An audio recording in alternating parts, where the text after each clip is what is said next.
दिनैनि बे खौरांगिरि मेलनि गेजेरजों आं बेखौनो फोरमायनो नागिरदों। जिथुनाखि जोंनि बे आबै पुर्निमा गेजेर आरो गोजौ फरायसालिया दिनै फैयै फैयै 2000 मायथाइनिफ्राय जागायनानै 2025 मायथाइसिम मोनफैबाय। दा बिनि गेजेरावदि जे फरायसालिया माबोरै थांनानै दङ बेखौ एसे मोजाङै बुंनो थाङोब्ला सम सम बागदावखांनो नागिरो। मानो होनबा बे फरायसालिया गोबां जेंना जेंसिनि गेजेरजों माने सोरखिबोनाय। जिहेथु मोनसे समाव बे जायगायाव ओरैबायदि हाल साल सोलिदोंमोन दि बाय रावबो फोरोंगिरिफ्रा गोबावै फोरोंनो हानाय जायामोन। दायो जाथायखौ लानानैनो गोबां फोरोंगिरिफ्रा बाव फोरोंगिरि मावनो बिराद गियोमोन। सोरबा मास मोनसे, सोरबा सप्ता खनसे, सोरबा आदा मास मावनानैनो माने गोबां फोरोंगिरिफ्रा गिनानै बे जायगानिफ्राय थांनाय जायोमोन।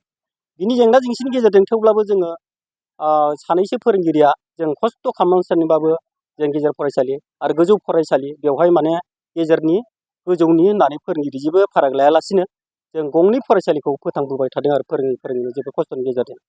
बेनिफ्राय बे खोथाखौ जों बाख्नायनो गोनां जागोन।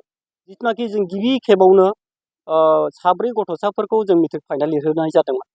दा बे 4 गथ'साफ्रा ओरैबायदि मोजां पास खालामबाय दि जोंनि बे हालामनि गेजेरावदि बिदि फार्स्ट स्टेजावनो जुदि मोजां रिजाल्ट होनाया जोंनि बे फरायसालिनि जोबोद मोनसे बाख्नायथाव जादों। आरो लोगोसे नैबे हाई सेकेन्डारि लेभेलनियावबो बिदिनो जादों। गासै 12सा फरायसाफ्रा हाई सेकेन्डारि लेभेलाव फाइनाल लिरदोंमोन। बेबो माने गासैबो कमप्लिट जाजोबनायाव बे फरायसालिया जोबोद गोजोनथाव जादों आरो। दा बुंनो थाङोब्ला मोनसे समाव बे फरायसालियाव जोङो माने दरमाखौनो मोनामोन। सासे फोरोंगिरियाव 500ल' दरमा मोनोमोन जों, 500ल' आरो समाव बे 500खौबो MC कमिटिया जोंनो बुजायनो हानाय जायामोन। समाव माइरंसो होनानै होयोमोन जोंनो। बेखौनो जोङो बिदिनो खस्थ' मस्थ'नि गेजेरजों जायै लोङैबाबो गथ'फोरनि मोखांखौ नायनानै माने जोङो नैबे लेभेलसिम सफैनो हादों आरो। दिनै जोङो माखासे दा 25 बोसोर जानाय लोगो लोगो जों रुपाथि मायथाइ खुंनो थाखाय लाहार फाहार खालामनो फैबाय। दा बेवहाय जोङो बेसेबां 25 बोसोर बाबेनलांदोंब्लाबो गभर्नमेन्टनिफ्राय जोंहा जेबो सुबिदा मोनाखिसै। बिराद दुखुनांथाव बाथ्रा। जों जोंनि ओनसोलनिनो रायजो राजाफोरनि गेजेरजोंनो एसे एनै खांनानैनो बे फरायसालिखौ नैबे लेभेलाव मोनफैबाय। दायो जोङो सिलभार जुबिलिनि थाखाय थाग थियारि गासैबो जोङो RC कमिटिबो जों फर्म खालामनाय जाखाबाय आरो गुबुन गुबुन बिबानगिरिफोरखौबो जों थियारि खालामखाजोब्बाय। दा आरो बिनि मुङैनो जोङो मोनसे मेम'रि लाखिनो थाखाय जोङो मोनसे बिसम्बि दिहुननो थाग थियारि खालामबाय। बिसम्बिनि मुंखौबो जोङो बेखौबो जों थि खालामखाबाय। आबैनि थखन।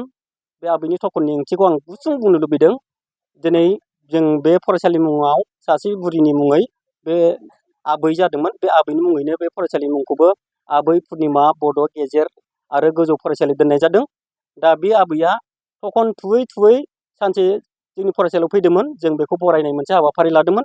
बे बरायनायाव बे आबैया बुंदोंमोन, आं जेरै थखन थुयै थुयै खस्थ' खालामनानै बे फरायसालियाव फैदों, नोंसोर गासैबो फरायसुलि फरायसुलाफ्रा आंनि बोसोनखौ लाखिनानै मोजां पास खालामनानै बे फरायसालिनि मुंखौ ओनसोलनि मुंखौ लाखि होननानै बुंनायाव माने बे गोसोआव आं दाबो गोसोखांदों।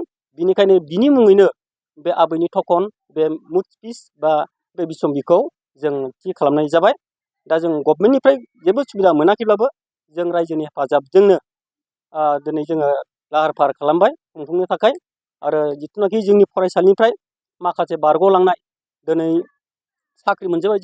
जों फोरोंनाय स्टुडेन्टफ्रानो माखासे साख्रि मोनबाय। नाथाय बेयाव फोरोंनाय फोरोंगिरिफ्रा दिनैसिम साख्रिखौनो मोनाखै। बे जोबोद दुखुनांथाव। बे एन्सारावनो जों रिटायार जानायनि लामायाव फैबाय। दा थेवब्लाबो जोंखौ गभर्नमेन्टआ नायस'नाखिसै। थेवब्लाबो जोङो सिलभार जुबिलिनि गेजेरजों जों गभर्नमेन्टआव एसेबाबो जोङो फरायसालिनि मुङै माबा मोनसे मावनो हागोन नामा, बिनि थाखाय जों मोनसे MC कमिटिनि जानानै जों खावलायगोन। आरो लोगोसे बे हाबाफारियावनो जोङो जोंनि दुलाराय बर' फरायसा आफादनिफ्राय आरो दुलाराय बर' थुनलाइ आफादनिफ्राय माखासे गाहाय गाहाय आलासिखौ जोङो लाबोनो होननानै थि खालामखानाय जादों। आरो लोगोसे जोंनि जायगानि माखासे गभर्नमेन्टजों सोमोन्दो थानाय DC एबा ब्लकनि माखासे अफिसार बिथांमोनखौ निस्सय जों हांख्रायनोबो थि खालामखाबाय। आरो बिनिफ्राय बै हाबाफारिखौ जोङो साननै हरनै बिनि गेजेरजों जोङो बिदाय होगोन होननानै थि खालामबाय।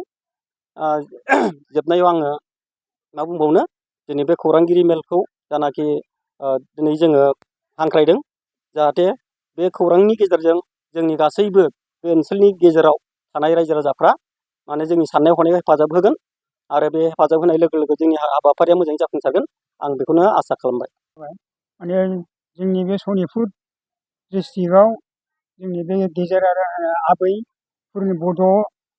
बड' पुर्निमा एम इ स्कुल आरो हाइ स्कुल बेहाय जों गायसननायनि जाहोना धरिलक बे सनितपुर जिल्लायाव दिनै जोंनि बे आबै पुर्निमा गेजेरारि गोजौ फरायसालिखौ जों गायसननो गोनां जादों।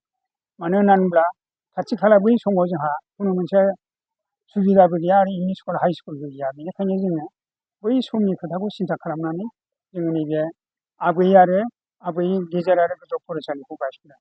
बेनिफ्राय जोङो दा नुनानै मोनदों जोंनिफ्राय माने गोबां बेबायदि जाहाथे मिडिया लाबोलायनानै जों माने खुनु मोनसे सरखारनो खोन्थानोबो हायाखै मोनाखै।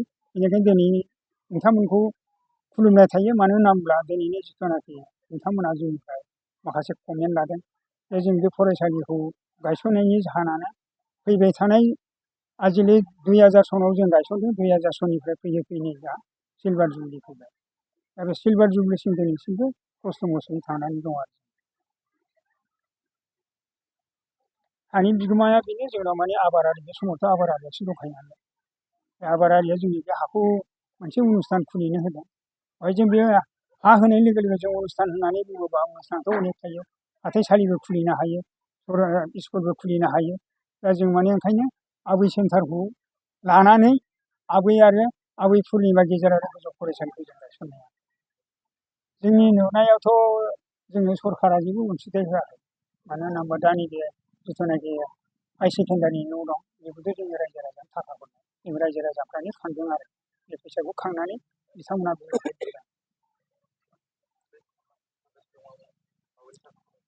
सिलभार जुबलिनि खुंनायनि माबायाव साखाफाराबो बेनो धरिलक जोङो प्रत्येक न'खरनिफ्राय 100 लादों आरो ओमफ्राय जों प्रत्येक न'खराव 1 केजि खरि माइरं खांदों।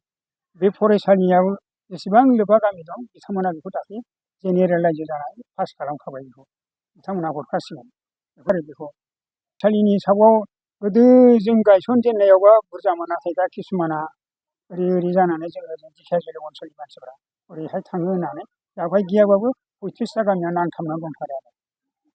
जों बेहाय खौरां मेल खुंनाय जाबाय।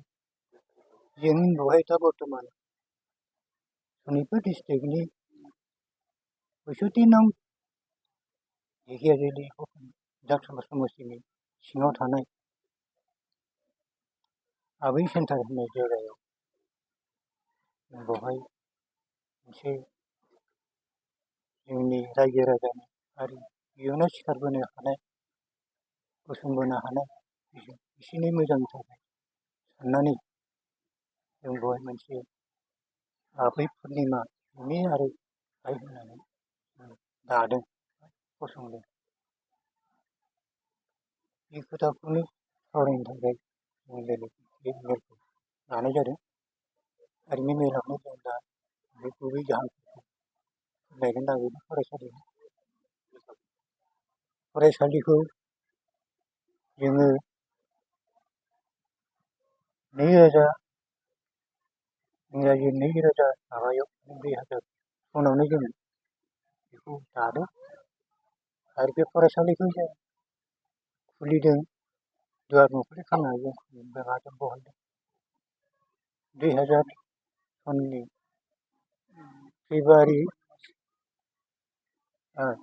फेब्रुवारि 15 थारिखआव।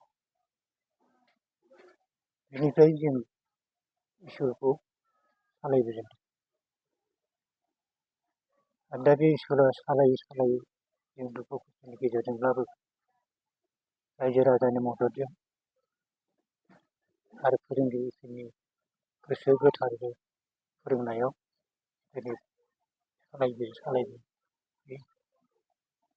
बे फरायसालिनि बैसोआ जाबाय 25 बोसोर जाबाय। बे 25 बोसोर जानायलाय जोङो 25 बोसोर सानखौ रैखाथि मायथाइ हिसाबै फालिनो गोसो जानानै जों रायजो राजाजों सावरायलायनानै बेखौ बोरैहाय जों गोजोनै मोजाङै रंजा खुसि फालिनो हायो। बेनि थाखाय जों सावरायलायनानै थांखि लानानै बेखौ जों दा थिरां खालामबाय जे जों फैबाय थानाय डिसेम्बर दानाव जोंनि फरायसालियाव मेथाइखौ खुंनो लाहार फाहार नङा थिरांथा खालामना लानाय जाबाय। बे समाव जों जेला बे फरायसालिखौ खुंजेनो अब्ला बे समावथ' हादान एरिया हाग्रायावनो दंमोन। मानसिया फैदों 1997 सननिफ्रायनो, अब्लाबो बे समाव माने लामा हाग्राया मोजां जायाखैमोन। हाब्रु दैब्रु मुरा मुरि बेफोरबायदि खस्थ'नि गेजेरजों जों बेखौ फरायसालिखौ खुंनाय जादों। आरो बेवहाय जों बे फरायसालिखौ मानो खुंनो गोनां जादों होनना फसंनो गोनां जादों होनबा जोंना बेवहाय धरक गोदोथ' जों बेवहाय बेलस्रि हाग्रा गेले बे गैयामोन। मथा मथि मोनसेल' ढेकिया जुलि जों गासैबो ढेकिया मा आन्दाराव दंजोबोमोन आरो। बे समाव जोङो स्कुला दंमोन बे जोंनि सिगां खुलिनाय दैमालुआव। दैमालुआव खुलिबाय, दैमालुनिफ्राय दा जेरावबो स्कुल गैया। गेजेर फरायसालिबो गैया, गोजौ फरायसालिबो गैया। खिन्थु जोंनाव गुदि फरायसालिया गोबां दङमोन। गोबां गुदि फरायसालि थानानै बिनि गेजेराव गंसेब्लाबो गेजेर फरायसालि आरो गोजौ फरायसालिखौ जोंनो बेवहाय नांथारगौ होननानै जों रायजो राजाया खौसे जाना सावरायनानै जों बेखौ फसंनाय जादों। ओरैबायदि जेंना बे समावथ' रायजो राजायानो बयबो मिथिगौ NDFB खुलि होननानै। होमब्लाबो NDFB जोंखौ खस्थ' होआखै। बे फरायसालि फसंनायाव बिथांमोनहानो खुलिनो जोंनो बिथोन होदों। बिसोरना बिथोन लाना होदों। खिन्थु जाहोना जादों मा जोंनो गावजों गाव दैमालु स्कुला लुबाय, बिसोरो खुलिबाय, जोंखौ खुलिहोआ। मानो होनबा बिनिफ्राय बिसोरो सान्दाखौ मोनलांनाय नङा। स्कुलनि थाखाय बिसोरो जोंनि एरियानिफ्राय माने सान्दा मोनलांनाय नङा। फोरोंगिरिफोरनो बान्था होनो थाखाय तकलिफ जागोन होननानै साननानै जोंहा बेवहाय फसंनो होआ। नैबे फसंनो होयैयावनो जोंजों गोबां तर्क बितर्क जादों। नैबे तर्क बितर्कआवनो जा स्कुलगिरिया थाव गोथां फुननानै थाखानो जालायनाय जादों। आरो बे सासे मानसियानो आंखौबो बे माइ हानाय समाव बेबायदिनो मानो दरमा माबाखौ सान्दाखौ मानो हरदिया, मानो बन्द' खालामदों होननानै आंजों गोबां स्कुलखौ फसंनायखौ जों फासययाखै। जों बेंबोबाय थादों। नारा नाथायब्लाबो बेंबोनानै दिनैसिम बे अबस्थायाव लाबोनो हादों। दा क्लास 6निफ्राय हायार सेकेन्डारिसिम बहननो हाबाय, दाना दोननो हाबाय। दा बेवहाय जोंहा एसे बिसिम लाबोनो हानायखौ नारा नाथा जुजिनानै बिसिम लाबोनो हानायखौ एसे गोग्गानायबो दं आरो गोजोननाय दं। जों दा माबायाव रुपाथि फरायसालिया दा बर्थमान रायजोनि आखायावसो दङ। रायजोआसो खुंगासिनो दङ। रायजोआनो सान्दा बर'मैनि अनसुंथाइ होनानै फोथांगासिनो दं।